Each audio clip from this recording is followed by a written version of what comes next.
Welcome everyone to Module 4, the Personal Trust Community, my favorite part. The Personal Trust Community is that group of people that once you've decided what your North Star is, will help you get there. Unlike a network, which is very transactional, this is a group of people who will challenge you, support you, but never ever judge you on the journey. So my hope is and belief is by now, you are very excited about what's to come, but you're also very nervous. And this is where this personal trust community group of people becomes your powerhouse. It gives you the resilience and the courage and the power to move forward. So far, we've done a lot of inner work on ourselves, building where we are today and then where we want to go, which is the North Star. And today, the inner work, we're going to expand it, start taking a look at the people that are either in your life or those that you aspire to have in your life, called the personal trust community, to ensure that your journey, this scary, exciting journey, this personal trust community is going to help you get there. So the inner work is going to be around who are these people? One of the things that comes up an awful lot in the work on the personal trust community is people try to fill out all the various aspects of it, and if they don't have someone, they get discouraged. There's no quota here. I want you just to spend time thinking about who is that person or people that you gravitate towards when you have something to celebrate, or if you have something you're wrestling with and not sure how to handle it, or you've got something you're trying to figure out and better understand. Those are the people you want to think about and write down. It could be one person, could be two people.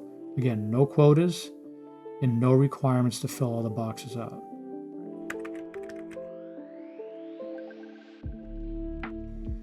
What you're going to also uncover, it is likely one or two people that you really would love to have in your personal trust community, but you're also afraid to ask for help.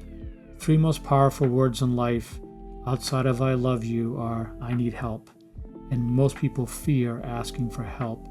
So think about those one or two people that you would love to have in this community, but you're a little apprehensive to reach out to them, put them down.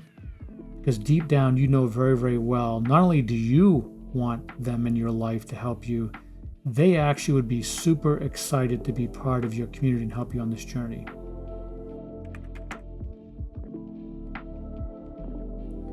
So as you think about the people in a personal trust community, I want to contrast it with someone in a network. Network, you may have a broad group of people that you share information with. And you're just sharing the information, and they either say, great, keep going, or they're busy, they're distracted, but they're not really hearing you. Big difference. So if you were to call someone who's in your personal trust community, I want you to think about this visually. They are visually dropping everything they're doing.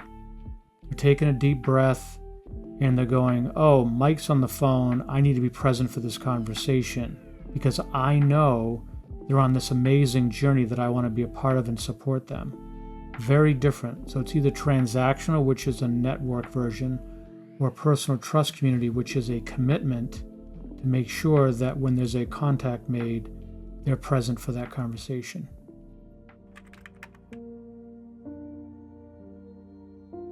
So as you think about this personal trust community, these are people that are there for you, whether it's a personal or professional journey.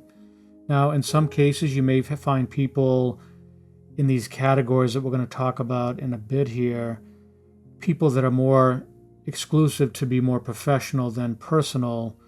But for the most part, these people are there for you for both, because it doesn't matter what anyone says, there has to be harmony. They're not separate. They just aren't.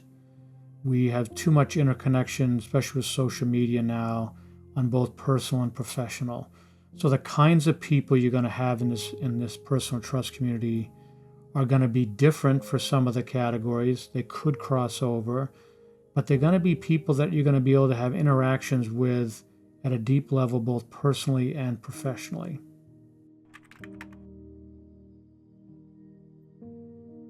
One of the way to think about this personal trust community is we're going to go through a transition. We're going to have to learn how to trust ourselves through this process to our North Star. And one of the things I like to think about is the 3 B's: belong, build, and believe. Often we don't believe we deserve this. We have these stories we've told ourselves in the past that this aspirational view we have of our world we want to get to, we just don't believe it. We don't belong into that kind of life. We think, no, I'm just going to have to be who I am today. I'm going to be sub-optimizing who I am. I'm going to live with other people's version of who I should be, versus, no, I belong. I belong in this world. I have a place where I want to get to, and I deserve to get there. I just need some help. I need some people to build my confidence up to get there. So I think belonging is always where we start. Do I belong in this group? Do I belong in this idea that I can live this life that I want to? I think it's really important.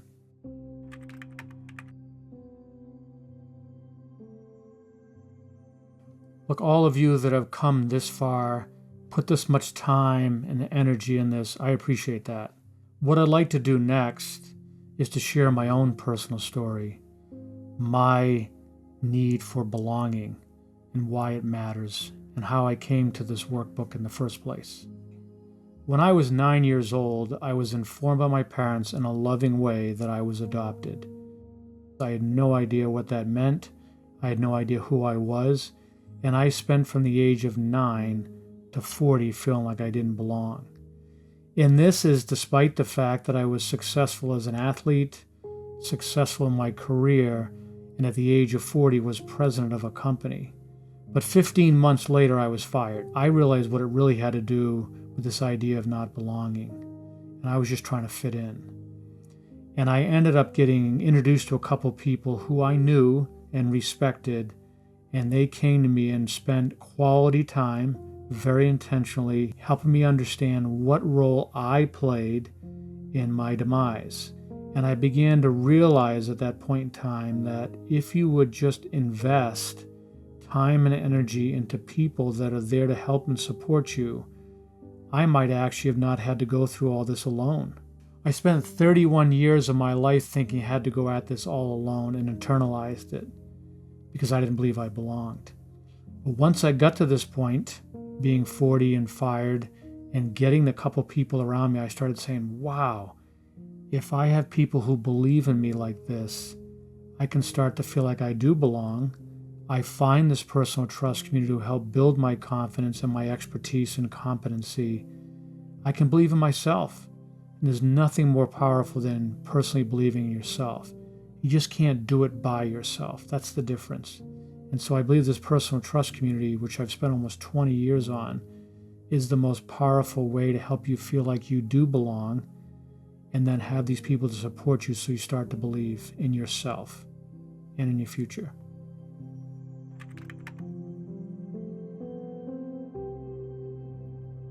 Before we get into the details, which we'll do in part 2, I want to share a metaphor that I use called the trampoline effect.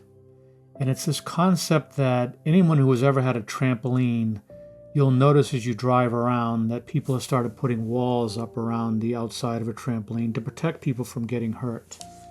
So in life, and as you build out towards your North Star and you have this personal trust community, I want you to visualize this concept of people holding up the trampoline, you're in the middle, and you're bouncing up and down like this while they're holding the trampoline up.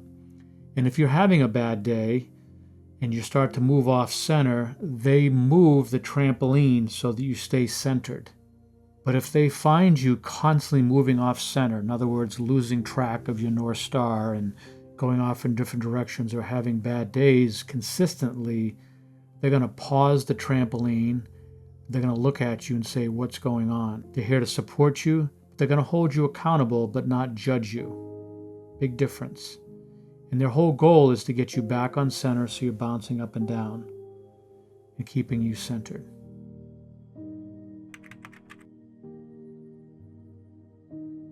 Now, the question is, who are these people holding this trampoline up? I've separated them into 5 distinct categories of people because I believe as you're on this journey to your North Star, you're going to bump into things along the way, and there's going to be different needs you'll have as you go through this process. The first one is emotional. So think about those people that when you're having emotional moments, good, exciting, or hard ones, who you'd reach out to as it relates to emotional. Same thing goes for intellectual. Who are those people that get you to think deeper on something, who get you excited to learn something new? So intellectual. The third one is physical. Need to move our bodies. Who are those people that you have in your life that you take walks with? People that you may want to go out and exercise with, and so on. The fourth one is social. These are people that are very close friends of yours or people that you aspire to be close friends with that help you connect socially. The last category is spiritual, and that can mean different things to different people. And so I just ask, who is that person or people you go to that inspire you in a spiritual way?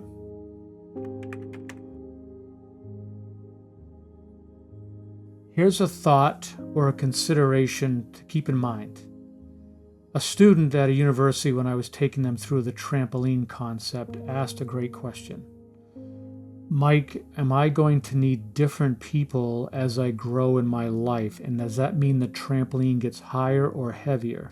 In essence, what she was describing was as you build your career and you head towards your North Star, there will be times where somebody who was there for you at the beginning of your journey in your personal trust community may not play the same role ongoing, and there could be new people that you bring in your personal trust community. That's okay. That's all part of the journey. There's nothing wrong with that. As we close out this section and you begin to build out your personal trust community, I want you to write down answers to the following questions. Who do I get excited about when I want to share a recent experience?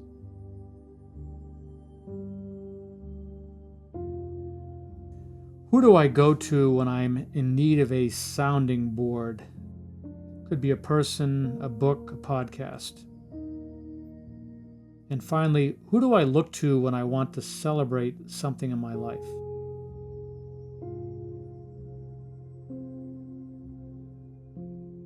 Thanks, everyone. Look forward to seeing you in the next video.